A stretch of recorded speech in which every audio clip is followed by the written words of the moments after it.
Assalamualaikum, salam sejahtera. Saya Zulfitri Yusof. Anda sedang menonton Awani 7.45 dan berikut antara paparan menarik untuk malam ini.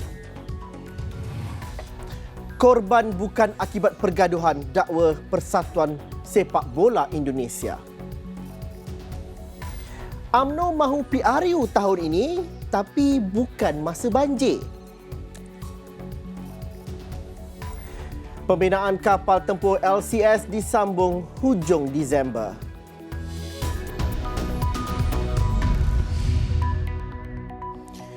Pihak berkuasa Indonesia digesa menyiasat penggunaan gas pemedih mata di dalam stadium susulan kejadian rusuhan bola sepak di Stadium Kanjuruhan, Malang, Jawa Timur pada Sabtu malam.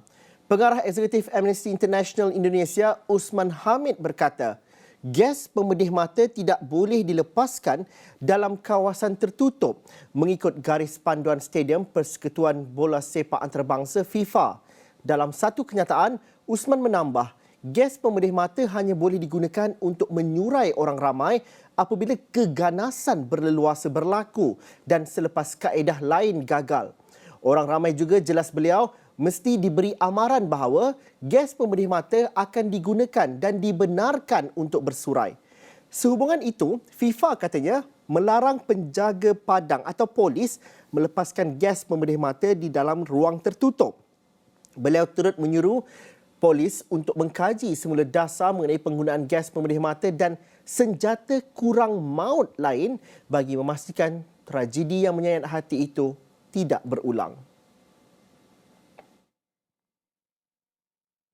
Sementara itu, penyokong bola sepak yang ditemui di hospital memaklumkan tindakan polis Indonesia menggunakan gas pemedih mata adalah tidak wajar. Selain menimbulkan panik, ia satu tindakan yang dianggap ekstrim. Ekoran ramai yang tidak terlibat dalam pergaduhan di tengah padang sukar mencari jalan keluar dari stadium, sekaligus terperangkap dalam insiden berasak-asak. Jangan dari gini. Kami sakit semua, kasihan Pak teman-teman kami. Kami masuk keadilan. Kena jatuh terus? Iya jatuh. Iya, bukan cuma di dalam aja Mbak. Di luar juga penuh gas air mata. Di warung semua juga ditembaki semuanya. Banyak sekali teman-teman kami kehilangan nyawa karena petugas yang nggak memanusiakan. Kami kecewa banget Pak atas tindakannya. Nyawa sudah tersia-sia Mbak. Persatuan Bola Sepak Seluruh Indonesia PSSI mengesahkan mangsa yang terkorban dalam kejadian rusuhan di Stadium Kanjuruhan, Malang, Jawa Timur bukan berpunca daripada pergaduhan antara penyokong. Sebaliknya, Setiausaha Agung PSSI Yunus Nusi berkata, mangsa yang terkorban dipercayai akibat sesak nafas, terhimpit serta dipijak ketika para penyokong cuba keluar dari stadium berkenaan. Laporan bahwa seperti yang kawan-kawan ketahui, ini bukan sebuah perkelahian antar supporter, ini bukan sebuah kerusuhan yang saling memukul, yang saling bertikai. Ini kejadian dan korban lebih kepada tertumpuknya dalam sebuah pintu yang di pintu tersebut terjadi kerumunan bahkan puluhan ribu yang tentu kita tahu dengan desak-desakan akhirnya ada yang terinjak, ada yang jatuh dan itulah yang terjadi di tragedi Kanjuruhan tersebut. Sekali lagi bahwa tragedi Kanjuruhan bukan perkelahian antar supporter, bukan pertentangan dan rivalitas antar masyarakat, antar supporter atau antar penonton. Ini kejadian yang berdesak-desakan keluar dari sebuah pintu yang di dalamnya puluhan ribu penonton yang berkeinginan untuk keluar sehingga terjadi tragedi tersebut. Jelasnya, kejadian berlaku begitu pantas dan pihak polis telah melakukan tindakan yang sewajarnya bagi meredakan keadaan.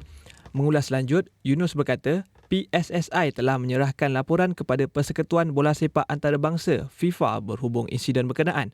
PSSI berharap FIFA boleh mempertimbangkan laporan berkenaan sehingga tidak menjejaskan Indonesia yang bakal menjadi tuan rumah Piala Dunia bawah 20 tahun.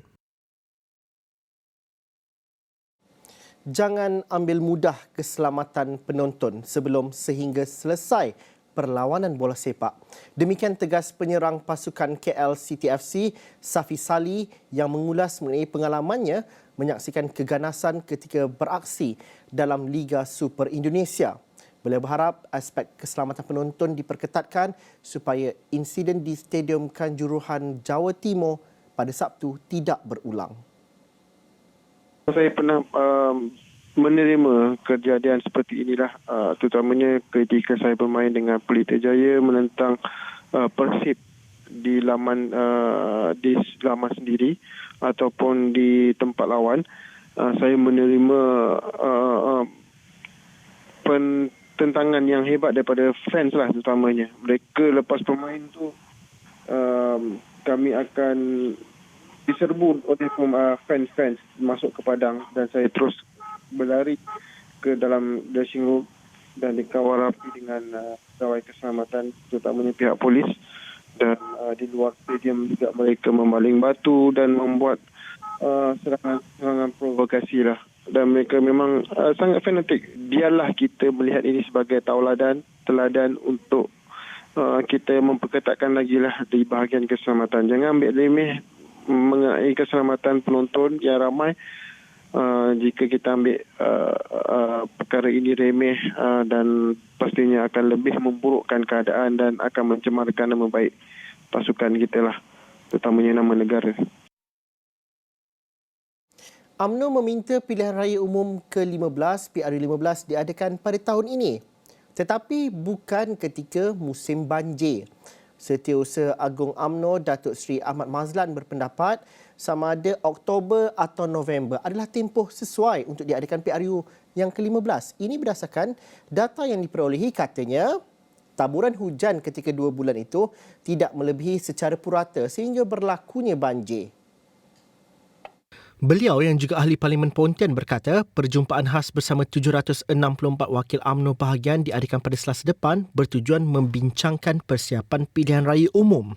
Ahmad Mazlan turut mengesahkan surat jemputan yang tular berhubung perjumpaan khas itu adalah benar. Pertemuan itu akan diadakan di Dewan Tun Hussein On, Pusat Dagangan Dunia, Kuala Lumpur, WTC KL. Ia adalah perjumpaan untuk persiapan pilihan raya. Bila tarikh pilihan raya itu kita dah memohon supaya diadakan pada tahun ini juga. Dan bila tahun ini itu saya kira kalau dicongak-congak, tak adalah kita nak buat ketika banjir, bukan? Selalunya banjir bulan 12, bukan? Bulan 12, bulan 1. Kalau dia berada dalam bulan 10, bulan 11, saya tak nampak mengikut ramalan kaji cuaca. Saudara boleh lihat dalam www.met.gov.my. Di situ ada kajian ramalan kaji cuaca selama 6 bulan untuk semua tempat di seluruh Malaysia. Boleh dilihat, itu adalah laman rasmi Jabatan Meteorologi Malaysia, laman web rasmi. Di situ semuanya ada, ribut petir ke, hujan lebat ke, apa yang ada. Setakat data yang kita ada, bahawa hujan di 6 bulan itu dia tidak terlalu banyak melebihi purata. Beliau juga tidak menolak kemungkinan calon PRU15 akan disentuh ketika perjumpaan khas itu. Bagaimanapun, UMNO turut menggariskan ciri calon wali, iaitu winnable, boleh menang, acceptable, diterima, serta likeable, disenangi seperti yang ditetapkan pada PRN dan PRK sebelum ini. PAS perlu keluar daripada Perikatan Nasional PN dan putuskan hubungan politik dengan Bersatu. Itu antara syarat yang ditetapkan UMNO kepada PAS bagi memperkukuhkan kerjasama rasmi antara kedua-dua parti itu dalam menghadapi PRU ke-15. Syarat lain ditetapkan UMNO ialah mengisytiharkan secara rasmi mufarakah berkenaan dan bukan hanya sekadar retorik politik. Presiden UMNO Datuk Seri Ahmad Zahid Hamidi berkata syarat itu telah disampaikan kepada Presiden PAS Tan Sri Abdul Hadi Awang menerusi pertemuan baru-baru ini. Selagi PAS tidak membuat keputusan secara resmi, selagi itu kita tidak dapat merungkaikan apa juga isu dan perkara yang menjadi perbezaan di antara kedua-dua parti. Saya telah nyatakan itu, lebih baik saya tidak menyebutkannya. Mereka mengetahui syarat-syarat itu dan kalau mereka memenuhi syarat-syarat itu baru perundingan boleh dilakukan dengan mereka. Beliau berkata demikian ketika ditemui selepas Majlis Penutup Bootcamp Barisan Nasional BNCOMS di kamp pertama Resort Air Pabas di Alu Gajah pada Ahad. Mengulas lanjut, Ahmad Zahid berkata setakat ini tidak ada sebarang perbincangan rasmi dan pihaknya masih menunggu keputusan daripada PAS berhubung kerjasama itu. Setiausaha Agung Parti Pribumi Bersatu Malaysia Bersatu, Datuk Seri Hamzah Zainuddin mempersoalkan tindakan UMNO untuk mengembalikan mandat kepada rakyat lebih awal daripada tempoh tamat penggal. Ujarnya tindakan UMNO mendesak supaya pilihan raya umum ke-15 diadakan segera, seolah-olah menggambarkan pentadbiran kerajaan pimpinan Perdana Menteri daripada parti itu tidak baik.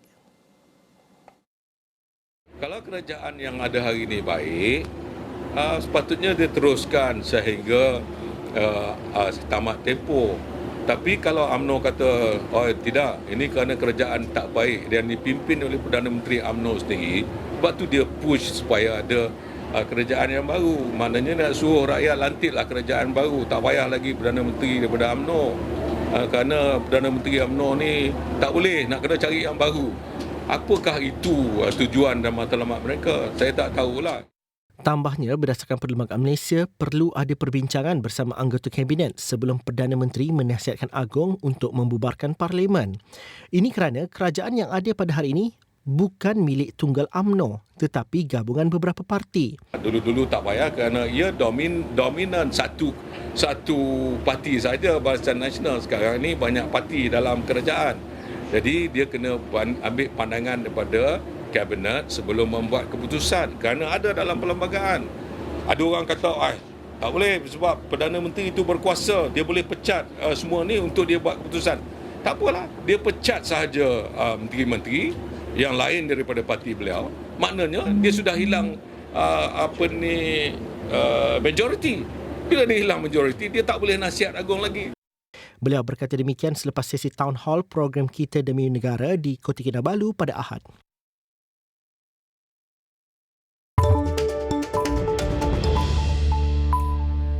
Assalamualaikum, salam sejahtera. Anda sedang menonton Sinar Awani bersama saya Zulfitri Yusof dan untuk 30 minit yang seterusnya, berikut adalah fokus kami. UMNO mahu PRU tahun ini tapi bukan masa banjir. Pembinaan kapal tempur LCS disambung hujung Disember. Amnesty gesa siasat polis Indonesia guna gas pemedih mata dalam stadium.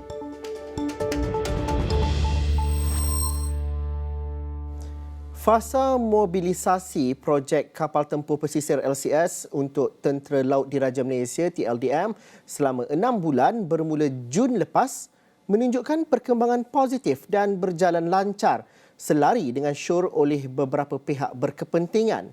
Menteri Kanan Pertahanan Datuk Seri Hishamuddin Hussein berkata banyak perkara dilaksanakan dan diselesaikan dalam tempoh 3 bulan pertama fasa, terutama dari sudut komersial dan antara kerajaan dengan kerajaan. Menurutnya, dalam satu kenyataan, hasil rundingan yang dibuat dengan 145 vendor tempatan dan 42 pengilang peralatan asli OEM luar negara, Boston Naval Shipyards No. Berhad BNSSB selaku syarikat pembuat telah menerima aku janji terutamanya melibatkan peralatan serta sistem untuk menyokong BNSSB meneruskan projek LCS. Proses penamatan syarikat Contraves Advanced Devices CAD dan Contraves Electrodynamics No. Berhad CED selaku orang tengah juga sedang giat dilakukan bagi membolehkan BNSSB berunding secara terus dengan OEM dan juga vendor. Langkah ini dapat mengurangkan kos peralatan kapal yang perlu dibayar kepada vendor dan juga OEM, memandangkan tiada lagi penglibatan pihak pengantara.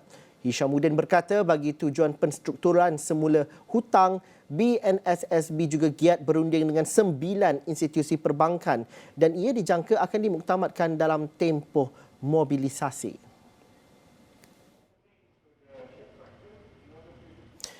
UMNO meminta pilihan raya umum ke-15 diadakan pada tahun ini tetapi bukan ketika musim banjir. Setiausaha Agung UMNO Datuk Seri Ahmad Mazlan berpendapat sama ada Oktober atau November adalah tempoh yang sesuai diadakan PRU ke-15. Ini berdasarkan data yang diperolehi. Katanya, taburan hujan ketika 2 bulan itu tidak melebihi secara purata sehingga berlakunya banjir. Beliau yang juga ahli Parlimen Pontian berkata perjumpaan khas bersama 764 wakil UMNO bahagian diadakan pada Selasa depan bertujuan membincangkan persiapan pilihan raya umum. Ahmad Mazlan turut mengesahkan surat jemputan yang tular berhubung perjumpaan khas itu adalah benar. Pertemuan itu akan diadakan di Dewan Tun Hussein On, Pusat Dagangan Dunia, Kuala Lumpur, WTC-KL. Ia adalah perjumpaan untuk persiapan pilihan raya. Bila tarikh pilihan raya itu kita dah memohon supaya diadakan pada tahun ini juga. Dan bila tahun ini itu saya kira kalau dicongak-congak tak adalah kita nak buat ketika banjir bukan. Selalunya banjir bulan 12 bukan. Bulan 12, bulan 1. Kalau dia berada dalam bulan 10, bulan 11 saya tak nampak mengikut ramalan kaji cuaca. Saudara boleh lihat dalam www.met.gov.my.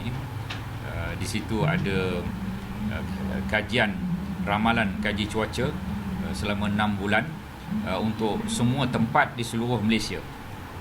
Boleh dilihat, itu adalah laman rasmi Jabatan Meteorologi Malaysia, laman web rasmi. Di situ semuanya ada. Ribut petir ke, hujan lebat ke, apa yang ada. Setakat data yang kita ada bahawa hujan di 6 bulan itu dia tidak terlalu banyak melebihi purata. Beliau juga tidak menolak kemungkinan calon PRU 15 akan disentuh ketika perjumpaan khas itu. Bagaimanapun, UMNO turut menggariskan ciri calon wali iaitu winnable, boleh menang, acceptable, diterima, serta likeable, disenangi seperti yang ditetapkan pada PRN dan PRK sebelum ini. Tindakan 2 ahli parlimen menyertai Parti Bangsa Malaysia BPM membuktikan demokrasi di sesebuah negara itu subur.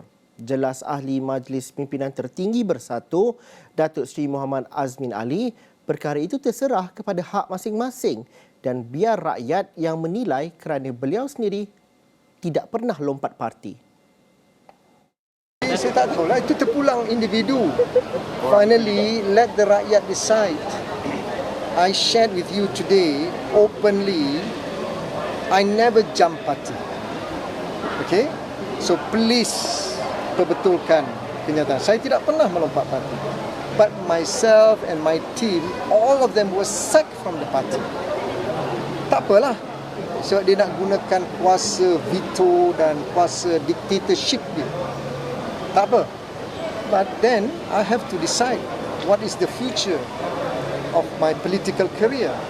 So after some months of my engagement and discussion with all my colleagues, I decided that Bersatu is the future for all Malaysians. And I even thank Tan Sri Muhyiddin and all the senior leaders of Bersatu for their courage to open up to all Malaysians to join Bersatu. Pihak berkuasa Indonesia digesa menyiasat penggunaan gas pemedih mata di dalam stadium susulan kejadian rusuhan bola sepak di Stadium Kanjuruhan, Malang, Jawa Timur pada Sabtu malam. Pengarah Eksekutif Amnesty International Indonesia, Osman Hamid berkata, gas pemedih mata tidak boleh dilepaskan dalam kawasan tertutup mengikut garis panduan Stadium Bola Sepak Persekutuan Bola Sepak Antarabangsa FIFA. Dalam satu kenyataan, Osman menambah gas pemedih mata hanya boleh digunakan untuk menyuraikan orang ramai apabila keganasan berleluasa berlaku dan selepas kaedah lain gagal. Orang ramai juga jelas beliau mesti diberi amaran bahawa gas pemedih mata akan digunakan dan dibenarkan untuk bersurai. Sehubungan itu, FIFA katanya melarang penjaga padang atau polis melepaskan gas pemedih mata di dalam ruang tertutup.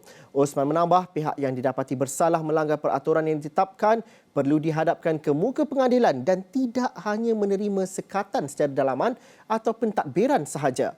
Beliau turut menyeru polis untuk mengkaji semula dasar mengenai penggunaan gas pemedih mata dan senjata kurang maut lain bagi memastikan tragedi yang menyayat hati itu tidak berulang.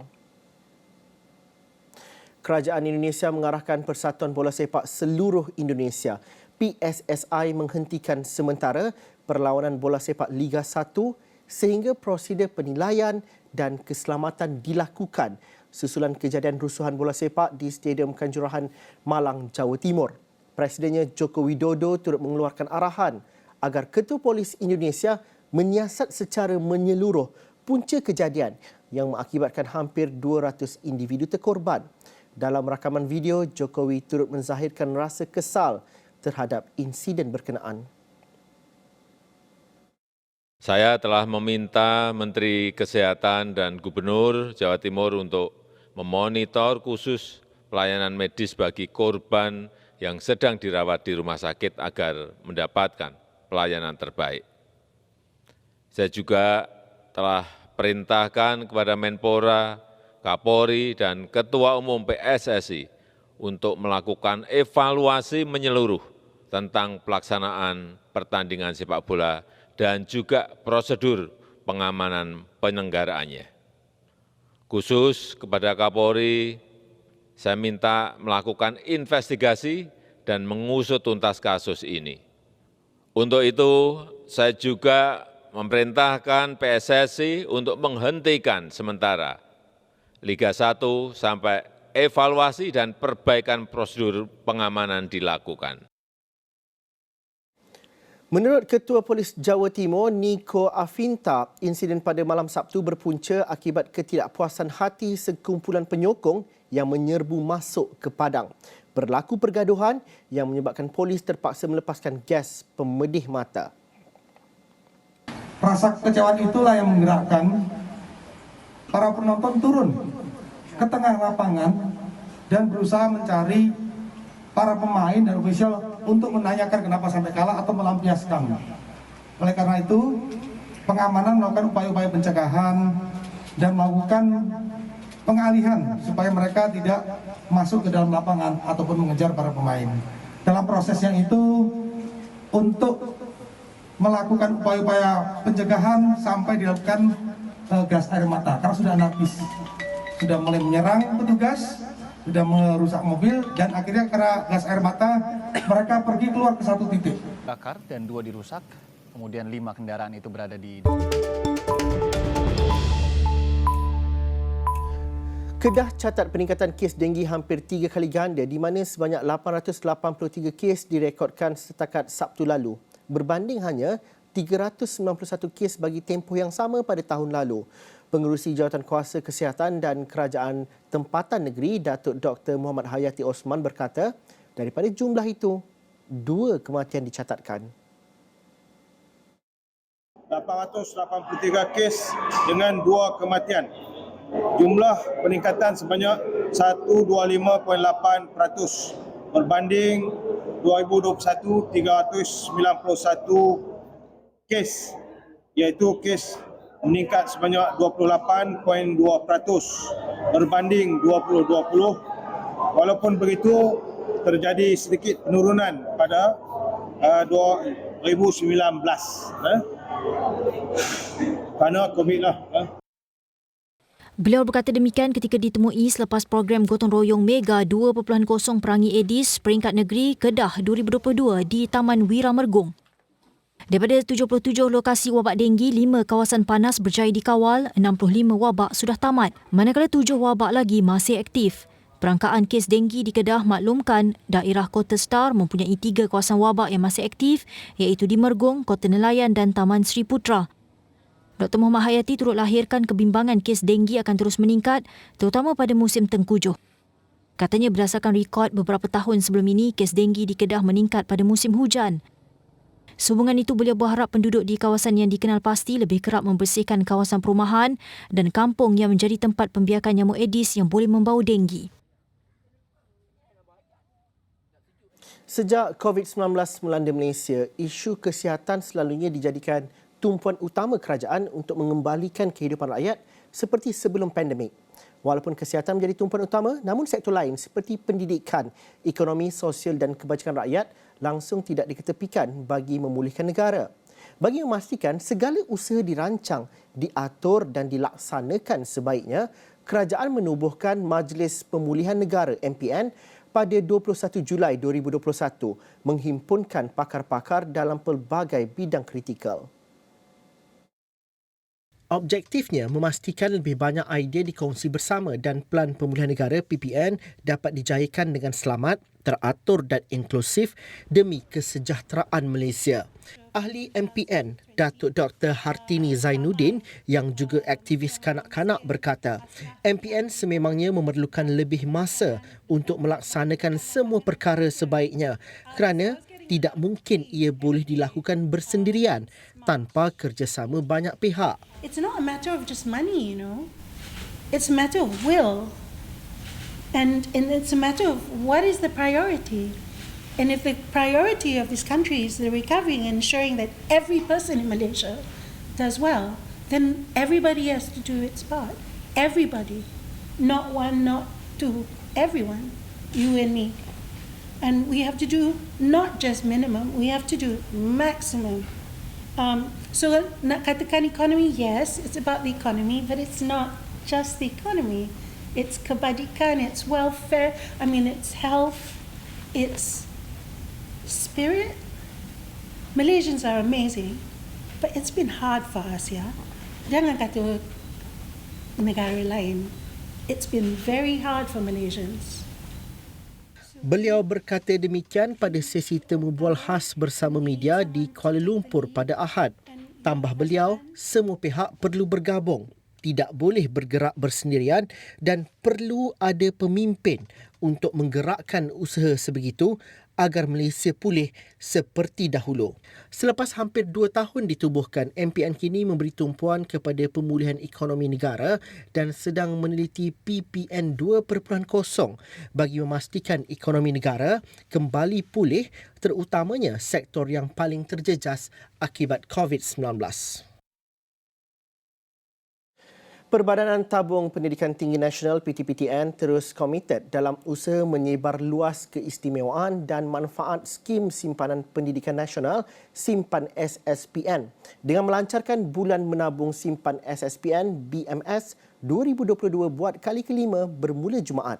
Penganjuran BMS 2022 oleh PTPTN yang juga agensi di bawah Kementerian Pengajian Tinggi KPT itu turut bertujuan sebagai platform menggalakkan budaya penabungan dalam kalangan keluarga Malaysia serta bersempena sambutan Hari Tabungan Sedunia yang diraikan pada 31 Oktober setiap tahun.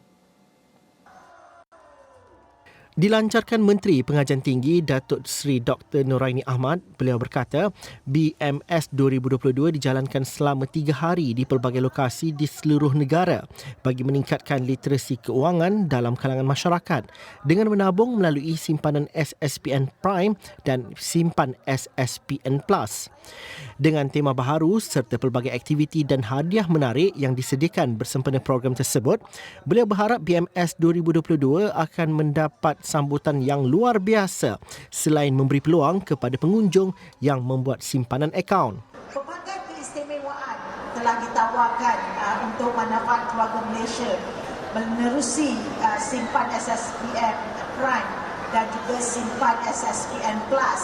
Antaranya adalah apabila kita membuat penabungan dengan keduanya adalah 8,000 setahun dividen. 8,000 ni dividen dia very competitive, sangat kompetitif. Menurut Noraini, seiring BMS SSPN 2022 dan usaha memperkasa atau cakna menabung, PTPTN sendiri menyasarkan sebanyak 150 juta ringgit jumlah deposit simpan SSPN.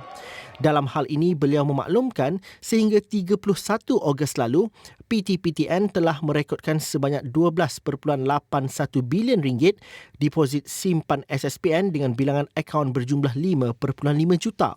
Beliau berkata, pada lapis lain, peningkatan ketara itu mencerminkan tahap keyakinan yang tinggi dalam kalangan ibu bapa di negara ini terhadap simpanan SSPN sebagai skim simpanan terbaik untuk masa depan pendidikan anak-anak mereka.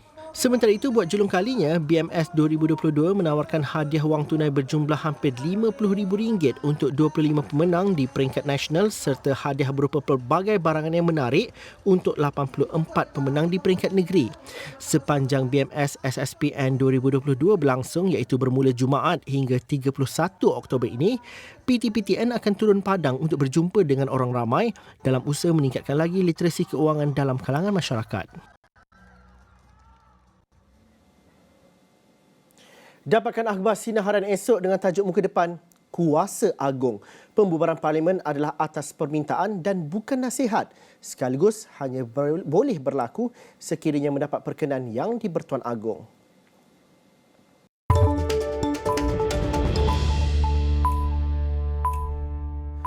Program Sayangi Sungai Daerah Raut berjaya memecahkan rekod Malaysia Book of Records dalam pembersihan sungai terpanjang. Inisiatif itu berjaya membersihkan dan memungut sampah sepanjang 17.1 km di Sungai Batu Malim, Raut Pahang. Menurut Presiden Gibbon Conservation Society, Mariam Ramli, dengan kejayaan ini diharap dapat meningkatkan kesedaran masyarakat untuk menjaga alam sekitar dan sungai sebagai satu sumber yang sangat penting kepada manusia dan hidupan lain. Malah tambah Mariam, manusia memang perlukan air dari sumber sungai yang bersih selain persekitaran sungai-sungai ini turut boleh dijadikan kawasan tarikan pelancong. Jadi diharap kepada penduduk yang duduk berhampiran kawasan-kawasan sungai, marilah bersama-sama memastikan kebersihan sungai kerana sungai ini salah satu sumber habitat untuk sumber makanan manusia dan juga boleh dijadikan tarikan pelancong di kawasan-kawasan yang tempat kita duduk tu. Mariam juga menyeru penduduk yang tinggal di pesisir sungai agar tidak sewenang-wenangnya membuang sampah ke dalam sungai yang boleh mencemarkan air dan alam sekitar. Seorang peserta Muhammad Syarizal Arman Shah berkata, acara sebegini perlu diadakan lagi kerana dapat memupuk silaturahim sesama penduduk dari lebih 15 buah kampung termasuk masyarakat orang asli selain pelancong luar negara. Ini perlu diadakan lagi bagi memastikan sungai kita sentiasa dalam keadaan bersih dan selain itu kita boleh merapatkan hubungan antara masyarakat kita dengan masyarakat lain lah, terutama masyarakat orang asli di kawasan sini lah dan juga warga negara asing yang terlibat. Program yang berlangsung sempena Hari Sungai Sedunia ini berjaya mengumpul 841 kg sampah dengan penyertaan lebih dari 200 peserta menaiki 84 rakit sepanjang lebih 17 km. Pemangku Raja Pahang Tengku Hassanal Ibrahim Alam Shah berkenan melepaskan 10,000 anak ikan sebagai usaha simbolik memelihara ekosistem sungai di program berkenaan. Sekian Awani 745 dan juga Sinar Awani. Ikuti info terkini mengenai negara di fasa peralihan endemik di halaman mikrointeraktif astroawani.com sekarang dan segala maklumat lain dalam astroawani.com dan juga aplikasi kami Astro Awani. Terima kasih kerana menonton saluran berita paling dipercayai di Malaysia. Saya Zulfitri Yusof. Salam hormat.